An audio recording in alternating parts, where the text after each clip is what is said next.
This video is a translation from an original Russian video on Focus Death channel. Everything was translated with the permission of the author. Hello everyone. Thousands of Lineage 2 players for many years have been dreaming of coming all the way through the game, starting with the first Chronicle. The dream of all those players will come true on the 1st of October with the opening of the elmorelab server, which will be gradually updated and get to the point of C5 and maybe even further. But that raises a question: which class should you pick for the C1 update? That's what we're gonna talk about today. Firstly, let me say a couple of words about the balance in C1. There is a difference of C1 that there are no tattoos, no weapon special abilities, no bonuses from B-grade armor sets, and also no potions of acumen in the store, which will not allow magical classes to boost the casting speed and will make you wear Carmien even on high levels. And also there is no line of CP, which makes the amount of HP a more important parameter that we're used to. As there is only one window, everybody will often use self-buffs to exp and won't use mana recharge. Also, there is no effect of vampire rage and most classes don't have skills we're used to. Warrior skills can be learned up to level 58 and mages up to 56. The success of debuffs doesn't depend on wit. There are various parameters responsible for different debuffs. For instance, resistance to poisons depends on your constitution. Psychic debuffs depend on intelligence. According to all of that, and to the information of Master Toma and many other players, the domination of mages will not be as strong as in the later C4 update, which dramatically changes the gameplay and makes the other classes more relevant. Unless you're a top player with the big online and determined goals, when choosing a class, pay your attention to what your character will look like in the process of getting the top level, not at the top level with full buff. Now, let's talk about all the classes one by one. We're starting with tanks, as all the warriors won't heal themselves on mobs with vampiric rage and will often be exping with self-buffs due to one window limitation and the absence of clan hole buff. Tanks will feel fine both in PvE and solo PvP. However, they won't be too much desired in parties as most of his functions can be taken by bards. The difference of tanks in C1 is that aggression skill doesn't work in PvP. What's more important, none of the tanks in C1 have the Final Fortress skill, which increases P-def when you have low HP. However, shield defense works perfectly in C1. With the Blessed Shield buff on 56 Elven Elder or Prophet, the chance of blocking arrows is 100%. Bad thing is that an Elven Elder doesn't have a buff of advanced block. According to some players, the mechanics work in a way that you can't get killed with a one-shot wearing a mid-C grade shield even when they shoot a D-grade row with both peril. All the tanks have the best option to exp with the shield plus cursed main gosh, up to the highest level as bleed works in C1 even on 60th level mobs with every about 3rd or 4th crit, even on mobs resistant to bleed. Now let's talk about each tank. Dark Avenger. This is one of the best PvE classes. It will be able to take some hit due to high constitution and the skill of Majesty for P-def and Iron Will for M-def, which are available for all human tanks. Actually, all class self-buffs will be more visible. Due to the absence of Vampiric and the lack of Adana for healing potions, Life Scavenge, that allows you to heal yourself with a dead body, will work very well. Another nice skill specifically in C1 is Corpse Plague, which will allow you to exp on trains together with one more tank. It takes you quite a while, but you are exping non-stop even with self-buffs. You just need to kill the first mob on a train. It also has a stun with a chance of 80%, whereas other stuns have a chance of only 50%. Moreover, the chance of breaking the stun in C1 is way lower. That's why there is a bigger chance of keeping your enemies stunned all the time. Another advantage is the Panther. However, using it may not always be profitable. It takes 30% of experience. Summoning it takes D crystals, not C, not like in the further updates, but 13 D grade crystals on level 40 with the rates of X1 is not a small amount. While doing so, the crystals are consumed at once and you need to resummon it every 20 minutes. Also, remember that there are no pet soul shots in C1. In PvP against mages, all the summons are also useful because in C1 they can attack their master, which can cancel the sleep. In general, Dark Avenger is very flexible. Not only does it feel fine exping solo, but also he is a good one in every group. The next tank is Paladin. It also has a good defense and skills of Majesty and Iron Will, which allows him to take some physical and, what's more important, magical hit. Moreover, his strong side is the Undead. Having an active skill Holy Strike and passive Holy Blade and Armor, you become a killing machine for skeletons and ghosts. It's important that holy bonuses are not applied against mobs that do not have a vulnerability to it. However, in C1, when it's very hard to get good equipment and you will often X with self buffs, such bonuses against certain mobs will come in handy. Also, Sacrifice skill may be useful. The skill heals a target for about 900 HP using its health instead of mana, which is useful when your healer runs out of MP. In other cases, Paladin is worse than Dark Avenger and then the next tank in our review. Shillien Knight. In my opinion, it's the best tank for solo play and one of the best melee classes in total. Although SK will have less HP than humans, it has some self buffs for attack and defense, which means it can exp solo rather well. It's worth mentioning though that it has a little less P-def with self buffs than humans, and M-def is the lowest among all the tanks, which will be a problem in PvP. But the attack is higher. However, with a good buff and in a party, the difference in physical attack will be irrelevant. And Majesty buff of the humans is not replaced by shield buff, so Dark Elves will get even further behind with P-def. The true advantage of SK is Hex and Power Break, which will be active for 2 minutes, so you can exp in solo if you wish and will be valuable in random parties. You can kick out the opponent from the spot, giving him bleed from Sting. But you need to remember that stuns will work very well on you, and they are hardly ever cancelled and they are active for 9 seconds. On level 58, you get a lightning strike with a long range and a big damage and a chance of paralyze the target for 2 minutes. According to players' memories, it worked very well, though the way to get the skill will take you as much as it does to the top level in the further updates. Finally, the cubics, of course if you have money for the crystals, because they consume D-grade crystals, not Spirit Wars like in High 5. The first one, with the cost of 2 D crystals, reduces the P attack, P-def and attack speed. The second cubic drains HP in combat, although it doesn't do it too often and isn't usually worth its 6 D crystals for summoning. And the third very efficient cubic of poison. Poisons in C1 work very well and have a big damage. It takes 3 D crystals on level 1.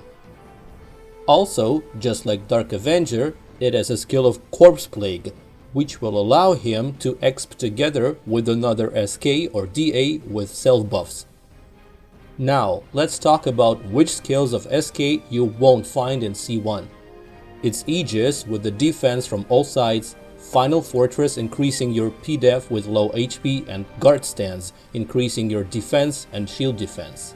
In conclusion, we can say that SK is a good tank for solo playing in a physical party, and it is a strong opponent in PvP due to dot effects which ignore your defense. In PvE, it relies on stacking dot effects and kiting. The next one is Temple Knight. It has the same P-def as Shillien Knight. P attack without self buffs is the lowest, but with attack aura buff it becomes higher than that of the human tanks, but not as high as Dark Elves. TK doesn't have a Holy Blade, which decreases his damage for the undead with self buffs compared to Paladin, but it is the only tank in C1 that has Guard Stance, which consumes much MP, but in the right moment it raises the defense to the levels unreachable for the other tanks. Moreover, it has a very good shield defense and the highest M-def among the tanks, even though it's not much higher than humans. But the thing that makes the biggest difference is its cubics. Attacking cubic for 5 D crystals which deals magical damage, and healing cubic for 6 D crystals. Healing Cubic, of course, may help you to sit and regenerate less often, but the logic of its work leaves much to be desired, so sometimes you get healed when it's not needed, and sometimes running with 1 HP you don't get it at all. Surely all cubics raise the efficiency and comfort of exping, but how profitable it would be on a new X1 is difficult to say. Now, what makes this class really unique? Due to its base high speed and a self-buff on speed, it is the fastest running tank and the best to lure trains. Also, it is slow, which is useful while playing in a party with range DD. When it needs, it can heal itself, remove the poison and bleed, which in C1 can be active for 2 minutes. In general, TK is the least flexible of all tanks. You can characterize it as a big bucket of HP, which is running fast. It allows this class to be great in luring trains, but in solo playing, it will be the hardest because it has bad attacking abilities. The next archetype is archers. In general, archer is a rather comfortable class in this update. The absence of SA and tattoos is not as critical as for the other classes, and while soul shot will be deficient for everyone, using bow will be even more profitable than the other weapons. Archers in clans are strategically important as well as mages. In massive PvP they will be less mana dependent than mages, which will also need to wear Carmian on high levels. The main difference from further updates is stun shot. The range on C1 is 700. Stuns are really difficult to cancel, so if it works, you may say that the enemy will be helpless for 9 seconds. For PvE, it's important to note that soul shots will often be unprofitable. You can be in the black only with the Song of Swordsinger and the Death Whisper buff. Also, when choosing an archer, don't forget that you will run out of MP approximately once in 5-7 minutes when you exp. Moreover, regeneration of HP and MP is slower in C1 compared to C4. Also, it's worth mentioning that the bonus from strength in C1 is weaker and it doesn't make any sense to wear plated leather set. Positive sides, most of the mobs do not have the resistance to arrows. For example, all zombies in the game, Valuduses, Torfis, and Craters and Krumatower. Also, a lot of mobs drop a large amount of D and C arrows, so there won't be any problems with them. You will even have too much. Now, let's look at them more closely. Hawkeye. Firstly, pay attention that in C1, he has a different running animation with the bow. So, if aesthetics is important to you, keep that in mind, so as not to be disgusted later. Apart from this, Hawkeye is a very good archer. Its potential is due to a large amount of passive abilities, critical chance and critical damage, attack speed. Decent amount of constitution makes it a rather strong battle unit because it is not only about HP but it's also about resistance to stuns and poisons. Maybe it's harder for it to exp at the start because of a low running speed and attack speed, but right after level 36 this class gets enough bonuses to catch up and even to overgrow the others by its efficiency. It's worth mentioning that in C1, Berserker Spirit doesn't boost your running speed, so everyone will run a bit more slowly than we're used to, and Hawkeye will take it harder to kite. The dash ability is pretty useful and it makes the Hawkeye a top archer in short time battles. However, the cooldown of the dash is 10 minutes, which means most of the time you'll have to run with your own speed. At the start, future Treasure Hunter or Hawkeye have some boosts, such as pre-top level bow on the Profession quest with a 45 of attack and a knife of 19 of attack, which already use soul shots. On the new server, it'll be a good help in exping. You can get those weapons for future Paladin, Dark Avenger or Warrior. Simply do not cancel the quest for a rogue. Those weapons are given to you in 20 seconds, right at the beginning of the quest. In PvE, humans have two peculiarities. For example, a Hawkeye and a Treasure Hunter have a passive regeneration ability and a relax skill from level 5 that boosts your regeneration up to 9 or 11 HP for a tick. By the way, regeneration when you sit is just 3-6 HP. Even on level 50, regeneration without those passives is 7-10 HP, but with relax it is 20 HP. With the passive it's 25 plus. Also, Hawkeye has some advantage against the mages because of the skill called Hawkeye for 6, 8 and 10 of accuracy. They can easily hit mobs that are 10 levels higher than they are, and while mages still try to drop keys for D grade, archers can easily kill mobs that drop a C grade. Of course, it works only in full party with a good buff and support.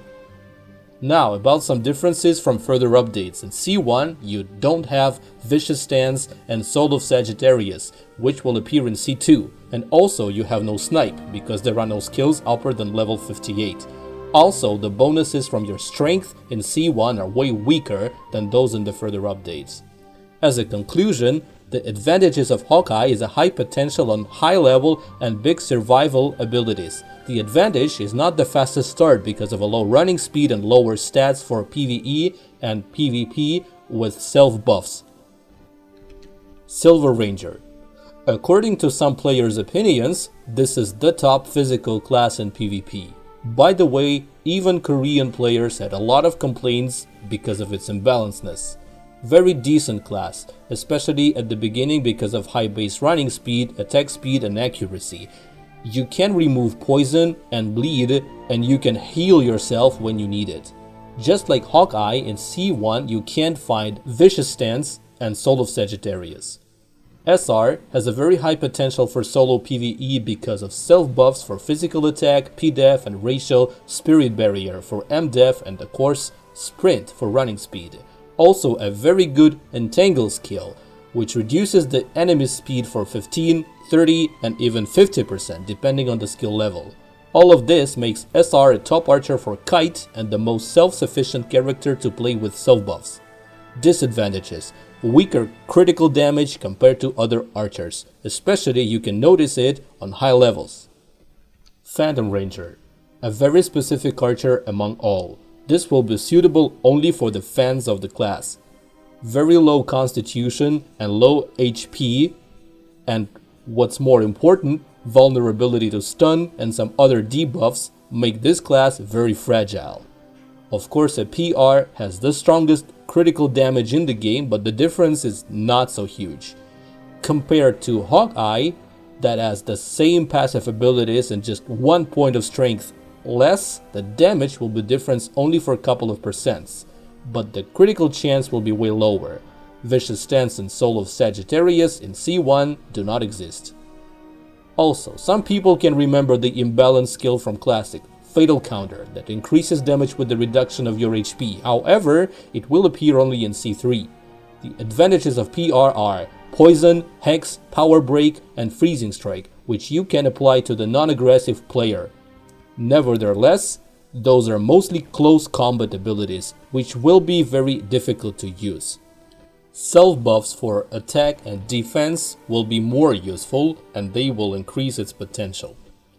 In general, comparing all three archers, there is no favorite to my mind, but there is one outsider, and it is PR. The difference between damage of SR and Hawkeye is minimal because of weaker bonuses of strength, which are only 36 and 40. Also, because of passive ability for attack speed at level 36 of Hawkeye, the general attack speed is higher than SR's, though basic dexterity of SR is 5 points higher. Nevertheless, skills of Hawkeye and Silver Ranger both have advantages, and I think both will get their fans.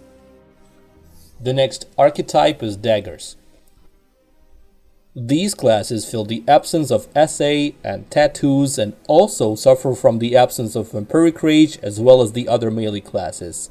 Economically, it's also pretty sad. There are no treasure chests in C1. Also, there are no lethal strikes and no half kills. Comparing Daggers to archers, according to the words of some players, a Hawkeye hits 2000 critical with a cat bow, and active abilities of knives hit 900 with backstab and 650 with deadly blow. You can get an impression that those classes are totally useless, but it's an interesting class anyway. Let's not forget that the top set for mages and healers is Carmion, which will allow you to kill them with 1 or 2 hits, if you can reach them, of course. Also, at least in the nearest future, all daggers will play an important role, pulling some necessary mobs in Antares' lair with the skill of Lure. It's also worth mentioning that the chance of the abilities to hit in C1 and C2 directly depends on critical chance. Basic chance of ability is 20%, then every 10 points of critical chance give 1% more to the ability. The limit of chance is 80%. Backstab hits the back with a chance of 97% and hits the face with a chance of 3%. The evasion mechanics work really great in C1, and it's true even without the fact that Elven Elder's agility buff in C1 gives +8 of evasion instead of +4, and the Swordsinger's Song of Water gives you as much as +10. Such accuracy can be only achieved by a Hawkeye with accuracy toggle skill at level 24, which gives you +10 instead of +3 points to it, but it consumes MP very rapidly. With the toggle skill, MP regeneration comes to 0 and even gets negative if you're standing. One more difference from later updates is that Silent Move doesn't have a penalty to running speed, and that Switch and Trick don't work on players. Also, in C1, Ultimate Evasion doesn't give you resistance to cancel. Let's look at each class in more detail. Treasure Hunter. This class has a high potential because of a high constitution, much HP, and all necessary passive abilities. It has maximal attack speed among all dagger classes because of a passive ability for 10%. Another skill, Dash of level 2, deserves special attention. It allows you to shorten the distance to your target. In PvE, Treasure Hunter has a very useful passive ability for regeneration and a relax skill, which gives +9, +11 bonus HP for a tick. Without those abilities, you regenerate 10 HP for a tick at level 50, with them more than 25 HP. Another important advantage of TH is Fake Death skill. In C1, it works with a 100% chance and gets rid of absolutely all mobs, and you don't have to additionally use Silent Move. Vicious Stance doesn't exist here, it will appear only in C2. In conclusion, you can say that TH is a very balanced class with high survivability and mobility in PvP, decent damage, and probably the highest attack speed in the game. The next class is Plainswalker, probably the most unpopular dagger. This happens because of the lowest damage of abilities compared to other classes of that archetype. However, it has its own advantages. Of course, it's about running speed and evasion. PW is a very mobile class, and it gives more chances to reach the enemy in PvP. Also, PW has a great racial skill of Entangle, which gives great advantage together with high running speed. Moreover, it has the highest critical rate and chance of abilities to work. PW has decent self-buffs which increase potential in solo exping. Apart from buffs for P-Attack and P-Def, PW also has Spirit Barrier and Sprint, which significantly increases its potential while playing with self-buffs. Also, because of racial skills, it can remove bleed, poison and heal when it's needed. Together with a high critical rate, all of that allows PW to feel fine while exping solo in spite of lower damage compared to the other daggers.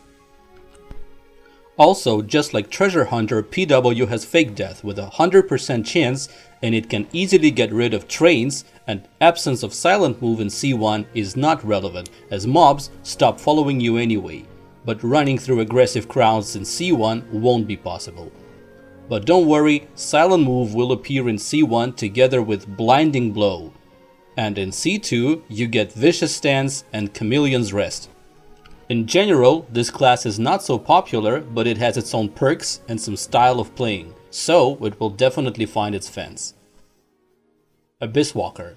To my mind is the most interesting class of all daggers and definitely the most popular because of some famous movie makers of different years. Although the stats are worse than those of TH, gameplay will be much more interesting because there are debuffs, because of which AW will be more useful in random parties. It has not only some high damage abilities, but debuffs too. Poison, Hex, Power Break and Freezing Strike, which you can apply to a non-aggressive enemy.